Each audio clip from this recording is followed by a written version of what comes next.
ไปไหนพ่ออยู่ธุระลูกไม่เชื่อพ่อจะไปหาสาวใช่ไหม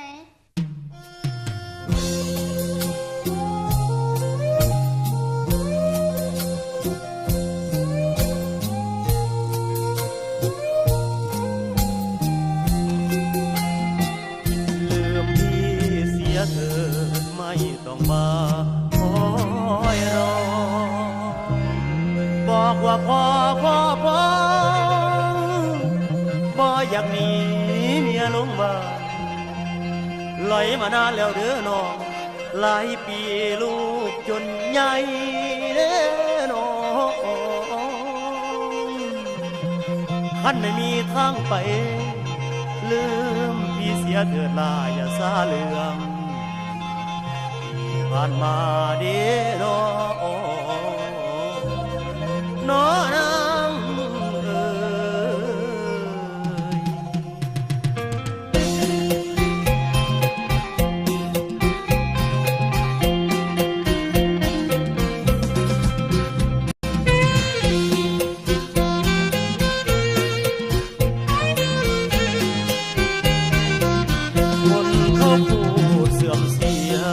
ว่าเรามีสัมพันธ์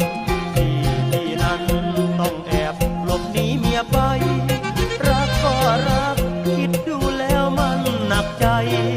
นานเท่าไหร่ก็ยิ่งเสียเวลามีภรรยาแล้วพี่รู้ตัวรักครอบครัวความเจ้าชู้สมควรเลิกลาไม่ต้องรอพี่อีกแล้วนะ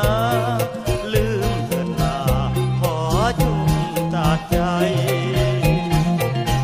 เรื่องใดๆขอให้ลืมเด้อเจ้าเรื่องใดๆขอให้ลืมเด้อเจ้าจงวางป่าละปล่อย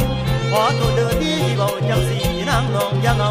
คอยและเจ้าไหลกันอยู่มาดุจต่อไปเฮาสองคนรักมีรอยร้าวเธอยังสาวหาเอาผู้ใหม่อย่ามาสนใจกับคนที่มีเมียแล้วต่อไปนี้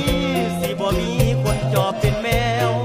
ตัดขาดแล้วสองเราแยกทางนางเอ๋ยนางน้องบ่ต้องเศร้า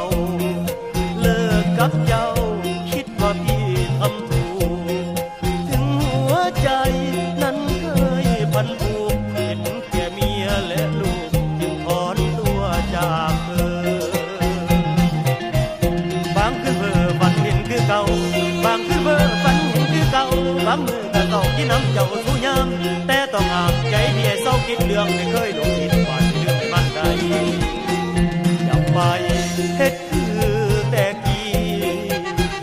ที่ว่ามันลำบากใจเจ้ากะทาทั้งพี่หนีเมียไปอยากแห้งสำใดหัวสิได้ทอกัน